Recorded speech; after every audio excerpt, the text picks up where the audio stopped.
Olá, sejam bem-vindos a mais um vídeo aqui do canal.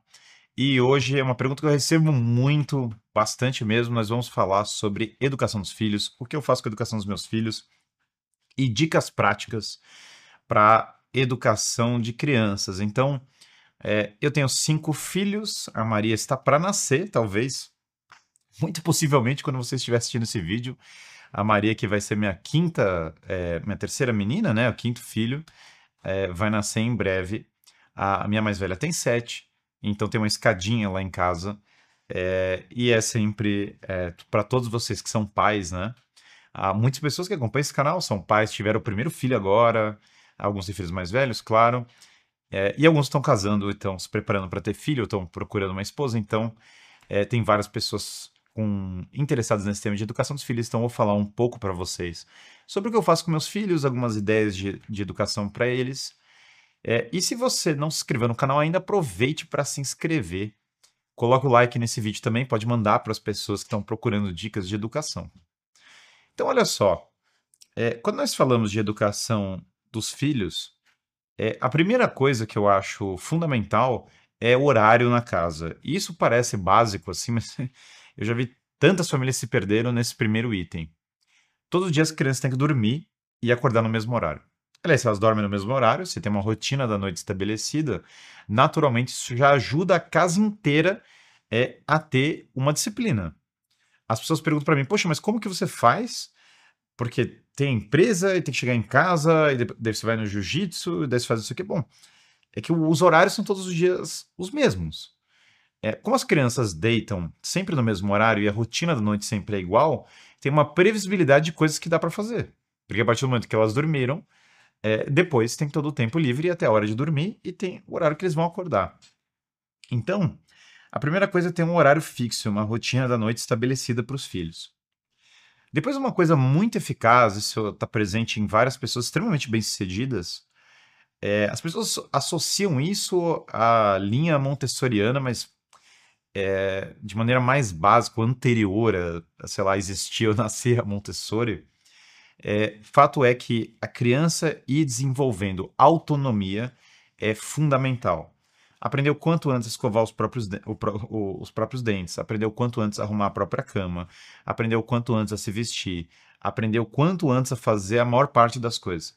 A coisa mais horrível que tem no planeta, no cosmos, é a criança mais velha que não tem algum tipo de autonomia, que não sabe amarrar o próprio sapato, que não sabe se vestir por conta própria, que papai e mamãe cortam a comidinha para ela. É horrível. É simplesmente horrível. Porque quando a criança ganha autonomia, e de fato nós temos em casa, por exemplo, sei lá, suporte para elas subirem para escovar o dente, suporte para elas subirem uma torre, né? Que serve como mesa que elas sobem também para comer e etc. Quanto antes ela começa a desempenhar essas atividades, antes ela se desenvolve. E faz um bem tremendo para ela ter noção de responsabilidade. Aliás, isso já entra em outro tema. Hoje nós temos uma vida às vezes muito privada de coisas. A criança lavar uma louça, ajudar a esfregar um chão, ajudar a arrumar a casa, ajudar com uma série de tarefas faz muito bem para as crianças. Elas adoram, elas gostam, é uma forma delas conectarem com os pais. E é uma forma delas terem senso de responsabilidade. Arrumar a própria cama, ter o horário, já evolui muita coisa na vida delas. Então, tarefas domésticas, sem dúvida, né? Num mundo em que as pessoas foram sendo privadas, ou os pais vão fazendo para elas, ou às vezes a pessoa tem alguém que trabalha em casa que vai fazendo para elas. Nesse contexto, reincentivar as crianças a se conectarem com essas coisas faz um bem imenso. Depois tem outra coisa que é extremamente importante para as crianças, isso eu faço com as minhas. E detalhe, as minhas crianças são normais, tá? Que alguém fala, a casa do Guilherme é como se fosse perfeita. Para mim não existe isso. Minhas crianças acordam. Essa manhã mesmo, meu filho acordou de madrugada, tá aí, ó. Eu fiquei acordado, as crianças brigam, tudo que tem de normal acontece. Mais uma coisa que faz um bem imenso para as crianças é levar elas até o limite físico delas. O que eu quero dizer com isso? Levar elas para correrem até cansarem, para escalada funciona muito bem. Jiu-jitsu funciona muito bem, judô é muito bom para as crianças, coisas que vão desafiando elas fisicamente. Balé faz muito bem para minhas filhas, todas essas atividades eles vão fazendo. E é incrível porque, ou quando eu levo eles para escalar, e eles cansam, e eles têm que se superar, e eles têm que vencer aquela barreira, ou quando eu faço eles fazerem sei lá, exercício no parquinho, que eles têm que escalar alguma coisa ou se locomover, eles começam a evoluir quando eles chegam na exaustão, quando eles percebem que eles estão cansados e eles têm que continuar. Como algo alegre, como algo bom. E aí, quando eles começam a vencer os próprios limites físicos, isso aqui tudo é adaptado às idades, né? Eu tô falando de maneira genérica, mas entendo que cada coisa vai ser adaptada à idade de cada criança, né? Mas uma criança de 2 anos já escalar, fazer todas essas coisas, já faz muito bem para ela, correr até cansar. Outro dia eu fui num parque com os dois meninos, né? E só fiquei lutando jiu-jitsu na grama com eles, no parque. E aí eles cansaram e eu continuei. Aí vai jogando, fui jogando eles pra cima. E rola na grama. Essas coisas são ótimas, aliás, pisar na grama, né? Eu tô em São Paulo, capital, para muitas pessoas que estão assistindo esse vídeo estão em áreas mais interioranas, é mais óbvio, mas de fato, contato com a natureza faz um bem gigantesco. Depois, outra questão de educação dos filhos é limitar a exposição a telas. Lá em casa é um filme por semana, mais do que isso, super atrapalha. Dar celular para criança é uma péssima ideia. É uma ideia terrível. Eu tive um celular com 15 anos, melhor idade para a pessoa começar a ter. Francamente, tem livro, a gente já falou sobre geração distraída. Aliás, assistam esse vídeo, ele é extremamente complementar com esse. Mas hiperexposição às telas prejudica tremendamente as crianças. Não, simplesmente não façam isso. Filmes antigos, coisas que são altamente educativas, coisas que têm valores bíblicos, e expostos, com ritmos lentos, expostos no final de semana, isso não vai atrapalhar a criança. Agora, ela basicamente ficar recebendo estímulos, né? Uma coisa que, às vezes, esse tempo de TV da semana, às vezes sequer é um filme que eu vou colocar, na verdade, são coisas como vídeos de animais, a conteúdo educacional sobre lugares, planetas, e etc. Isso, aliás, em geral, quando você bota, sei lá, desenhos animados, as crianças ficam muito mais, por vezes, agressivas ou enérgicas do que quando você bota vídeo sobre o pinguim imperador, entendeu? O pinguim imperador, elas ficam serenas e interessa tremendamente elas. Alguém pode falar, bom, porque eu não levava para ver os animais? Super é bom, zoológico, todas essas coisas, aquários, essas coisas são incríveis para as crianças, com explicações melhor ainda. Mas, claro, eu não conheço tantos pinguins imperadores em São Paulo, então, por vezes, o conteúdo educacional, né, você mostra alguma coisa, ajuda demais. Depois, contar histórias é fundamental para as crianças. Toda vez que eu não dou aula à noite, eu leio para as crianças. Eu leio o quê? Versões adaptadas, que eu uso a IA para adaptar da obra original. Eu não tenho o prompt para passar para vocês, eu tenho lá, eu tenho que pegar lá e fazer. Um dia eu vou preparar, um dia eu preparo o prompt para mostrar para vocês o que eu uso. Mas basicamente eu conto histórias. Os 12 Trabalhos de Hércules, adaptados com mensagem moral, a história do Perseu, as histórias da Bíblia. E detalhe, elas sabem. Antes que alguém fale, vai confundir porque elas vão achar que a mitologia é real. Não, não, elas sabem. Eu simplesmente falo para elas quando a história é real e quando a história é fictícia. E elas sabem dizer. Inclusive, quando eu fui para Roma, tinha um painel, né, com os 12 trabalhos de Hércules, eu mandei para eles adoraram. Eles decoram os 12 trabalhos de Hércules, tá muito legal. Histórias da Bíblia, todas, várias são ótimas. Histórias da vida de Jesus, nascimento do Cristo, tantos livros também que são relativos a essas coisas. Histórias de grandes figuras da história, minhas filhas adoraram ouvir da Princesa Isabel, adoraram ouvir sobre Joana d'Arc, adoraram ouvir sobre as meninas de Fátima. Então, para as meninas, por vezes eu conto histórias relativas a mulheres inspiradoras e para os meninos homens. São Luís, por exemplo, eu contei da família deles, eles adoraram. Foi uma história muito legal. Então, santos, histórias bíblicas, histórias heróicas, coisas que impactam o imaginário deles. Tem o tom disso, aquele livro das virtudes, e tem um livro dos heróis do William Bennett, com algumas histórias que não são boas, mas a grande maioria são boas, super dá o tom do que eu tô falando agora. É uma baita obra. Fábulas de Ésopo são muito boas, os menores, por exemplo, engajam bem com esses livros. Depois os mais velhos podem começar a ler coisas como Crônicas de Nárnia, O Hobbit, O Senhor dos Anéis, que vão ter valores cristãos e que vão avançar o imaginário deles até depois poder entrar em tantas outras obras, né? Sei lá, uma menina adolescente pode ler Orgulho e Preconceito e vai fazer bem para ela, ou Despertar da Senhorita Prim, ou coisas do gênero. São histórias que vão ter um bom apelo, né? Mas isso já entrando em fases mais tardias da criança, né? Que eu não passei com meus filhos ainda, mas tive a experiência ajudando como professor externo, né? Então essa parte da ler para eles até o ponto que eles vão depois começar a ler, isso é maravilhoso. Isso faz super bem para as crianças. Na verdade, é uma das coisas que mais faz bem para eles. Então, normalmente, como a gente faz na rotina da noite, eles jantam, eles tomam banho, eles mesmos se arrumam, eles mesmos se preparam, e aí tem esse momento, diminui as luzes, e aí é uma luminária menor, e aí tem o momento da leitura de histórias. E aí essa leitura de histórias eles já vão relaxando, daí depois orações. E aí eu faço eles rezar as orações. Orações simples, tá? Pai Nosso, Ave Maria, Glória e etc. E depois uma oração pela família, pelas intenções e tal, mais livre, né? Então, basicamente eles rezarem é muito bom, porque daí eles vão também, eles mesmos tendo o bom hábito, né? E isso, vida espiritual, com toda a dificuldade que a gente faz questão de ir à missa com as crianças, elas querem levantar do banco, elas querem destruir a igreja e quebrar o banco e devorar a madeira e tal. Mas, independente das dificuldades que vai ter até elas irem pegando a disciplina, é muito bom as crianças terem sempre o hábito de ir na missa com os pais. E todo domingo, pelo menos, elas têm o hábito de ir à missa com os pais. Depois da idade da razão, claro, a confissão vai fazer muito bem para elas. Vida espiritual, histórias da Bíblia e etc. vão setando a vida espiritual da criança, o que vai fazer muito bem para ela. Em termos de hobbies e atividades, é sempre importante e bom a criança ter 2 ou 3, pelo menos uma física e outras não físicas. Exemplos, sei lá, jiu-jitsu e xadrez, balé e desenho, coisas desse tipo. Ou seja, algo que, de um lado, você tem uma atividade que fortalece mais o intelecto, a sensibilidade, e de outro lado, uma atividade que é mais física mesmo. A combinação das duas coisas tende a fazer muito bem para as crianças, né? No caso, varia dos filhos, né? Mas, sei lá, tem desenho clássico, balé, piano. As crianças vão se alternando nessas coisas. Eles têm uma escola. Recomendo que vocês procurem boas escolas católicas, não escolas católicas só no nome. Meu filho está num colégio internacional super caro, zoado. Pelo amor de Deus, tenta tirar ele dali, entendeu? Tenta achar outro caminho. Não, não vai por essa, entendeu?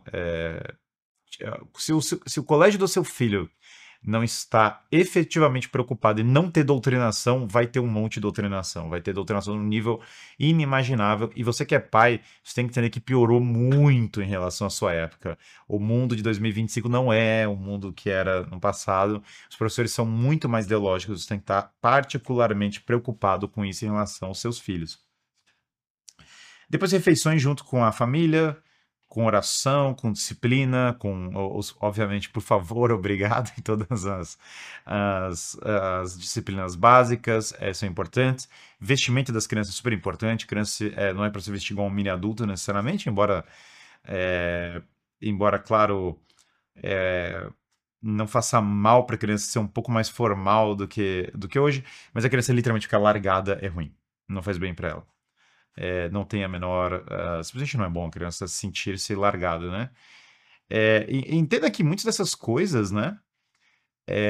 Hoje em dia, com a internet, você não precisa nem do investimento para fazer, porque tem gente que fala, mas é caro pagar tudo isso. Bom, talvez ter tutores enviados para tudo isso seja caro, mas essas atividades, a maioria das que eu falei, elas podem ser feitas meio que só de você ter acesso à internet, dá para produzir todo esse material. Fazer apostila de matemática é uma coisa ótima. O meu amigo Sérgio Morcelli tem apostilas de matemática muito boas, sempre fizeram bem. Tem até livros, ele tem vários materiais muito legais. Então isso é uma coisa que faz bem. Eu nunca vi uma criança ser prejudicada por fazer matemática. Ah, meu Deus, ele está muito interessado em matemática. Nunca vi isso ser um problema. E aí que tá, né? Porque eu acho que do que é bom na educação consiste em podar coisas que fazem mal, que a maioria são via digital, tá? Que a criança vai ter acesso. Se deixou ela na via digital, ela vai se perder, ou larga ela na TV, coisas desse tipo, né? Ou às vezes más companhias do colégio. São as fontes principais de influência ruim para criança no final do dia, né? Então, se você blinda ela um pouco disso, vai criar uma bolha, nada. Acho que a criança não pode ser estranha, ela tem que ter contato social, tem que conversar com as pessoas. Eu acho que é uma diferença muito grande da criança. E, aliás, se você ensina a criança a engajar, a conversar, a falar de uma maneira madura, ela vai, sem dúvida, se portar melhor.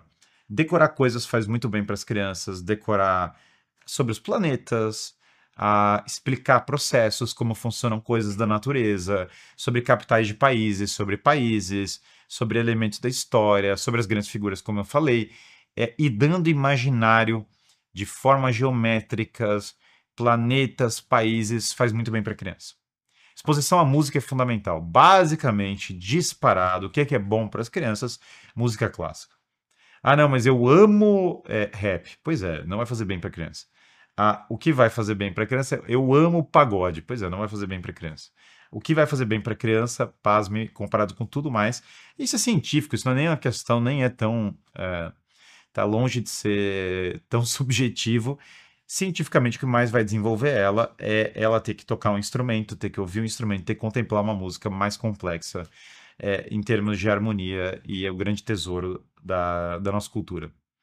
Então, assim, sob um ponto de vista educacional, é evidente que a exposição à música clássica é o que mais vai ter retorno para as crianças, visivelmente. Então, isso é fantástico para a educação dos filhos. É claro que todas as virtudes que você puder passar, temperança, ser comedido em relação aos alimentos, não comer só o que gosta, é fundamental. Sim, dá trabalho, o pai e mãe tem que corrigir as crianças, não pode ter dó. Veja, você não pode tratar mal a criança, tem que tratar ela bem, mas ter dó da criança e mimar ela é uma das piores coisas que podem ser feitas. A criança fica insuportável, ela começa a ficar agressiva e ela começa a ficar má. E quando você, na verdade, corrige ela de uma maneira serena, você encaminha ela para o caminho do bem e você incentiva essas boas virtudes. Então, nunca mime uma criança. Nunca, nunca, nunca mime uma criança. Não dê enxurradas de coisas para ela, dê tarefas, deveres. Um dia, uma das minhas filhas chegou e falou: Ah, Fulana tem um papel de parede lindo. Eu falei: Filha, você não precisa de papel de parede, você precisa de Jesus Cristo. Quando você. E isso também, eu sou de pai de meninas. Ai, tadinha. Ai, tadinho da menina, tadinho do menino, coitadinho dele. Ó, esse negócio de tadinho, coitadinho é balela, tá? A criança tem basicamente noção de muitas coisas que ela tá fazendo, ela é adaptada à idade, de acordo com a idade. E ela, com 3 anos, ela tem que ser corrigida e encaminhada. Não é bom um pai helicóptero que segue tudo que a criança faz e ele fica, meu Deus, tadinho do Enzinho, ele pode ralar a ponta do dedo. E não é bom também o pai que, não encosta desse jeito na mesa. Não, não, essas coisas exageradas não fazem bem para a criança. É muito importante naturalidade. A criança quer ver um lar com um pai e uma mãe que se amam, que são naturais, que têm uma postura normal, mas que ao mesmo tempo tem sim um padrão de comportamento que incentiva elas. Ler na frente delas vai ajudá-las. Fazer todas as coisas que eu falei na frente delas vai ajudá-las. Se você faz exercício na frente delas, elas vão querer fazer exercício. Se você lê na frente delas, elas vão querer ler. Se você reza na frente delas, elas vão querer rezar. Isso é natural, isso é inevitável. Viagens de família, quanto mais focadas em consumismo, piores. Quanto mais focadas em. Eu levei meus filhos para Disney, proporcionei isso a eles. Já era, zoou as crianças. As crianças voltam com 68 brinquedos, entupidas de um monte de coisa. Você gastou uma grana e a criança não aprendeu uma virtude. Agora, peregrinações, focos em lugares históricos ou lugares muito raiz fazem bem para a criança. Sei lá, levei as crianças para o Pantanal, Boi, Bala e Bíblia, a Boi Velha Onça. Essas coisas fazem muito bem para a criança. E basicamente tudo que é muito ligado a consumismo não faz bem. Então, eu acho que tem que focar muito as viagens. A peregrinações espirituais também fazem super bem. Focar muito nessas coisas, ao invés de focar em coisas que desviam ela do caminho. Depois honrar pai e mãe, respeito em relação ao pai e à mãe, super bom. A criança não precisa ser hiper formal, creio eu, mas se ela for respeitosa vai ser ótimo. Não idiotizar a criança, mas obviamente não adultizar a criança, né? Igual teve essas histórias, sexualização das crianças, Deus do céu, né? Que horror, é uma das piores coisas que o mundo poderia conceber. Não à toa no Evangelho fala seria melhor se amarrassem pedras e jogassem no rio. De fato é uma das piores coisas concebíveis, então claro que blindar a criança essas coisas é fundamental. Mas em geral, o mais importante para o pai e para a mãe é passar essa visão de valores, se preocupar ativamente com a educação, especialmente idioma, leitura, matemática, espiritualidade, noções da história. Aí detalhe, Ah, Guilherme, não consegui mudar meu filho da escola ainda, ele está recebendo doutrinação. Desfaça todos os nós da cabeça do seu filho com calma e com simplicidade. Nunca deixe um nó ideológico na cabeça do seu filho, nunca deixe passar. Nunca finja que nada está acontecendo, sempre pergunte, sempre desfaça. Eu assisti isso da época de ter dado formação para jovens. Jovens que entravam muito convictos dos valores e muito articulados intelectualmente não se corrompiam na faculdade. Os jovens que entravam meio hesitantes se perdiam. Então nunca, sempre desfaça o nó ideológico que os professores podem botar nos seus filhos, obviamente se eles estão colocando cogite em outras escolas, mas sempre desfaça os nós ideológicos que podem entrar neles. Então, focando em inteligência, físico, moralidade e num lar luminoso e alegre, para usar a metáfora de São José Maria Escrivá, né? Um lar que as pessoas se amam. Isso de fato é o que é melhor para a educação das crianças. Então, tá aí uma lista de dicas práticas para a educação dos filhos. Espero que tenham sido úteis. E até a próxima. Não deixe de se inscrever no canal. Assistam esse vídeo, aliás, sobre a ansiedade, né, das gerações novas. E quem não entrou ainda, entre no Filosofia do Zero. Nós vamos colocar o link abaixo. Ali vai ter muito material que pode ajudar vocês, porque se educar é o primeiro passo, sem dúvida, para educar os filhos, é cuidar da própria formação intelectual. Tá bom? Um grande abraço a todos e até a próxima.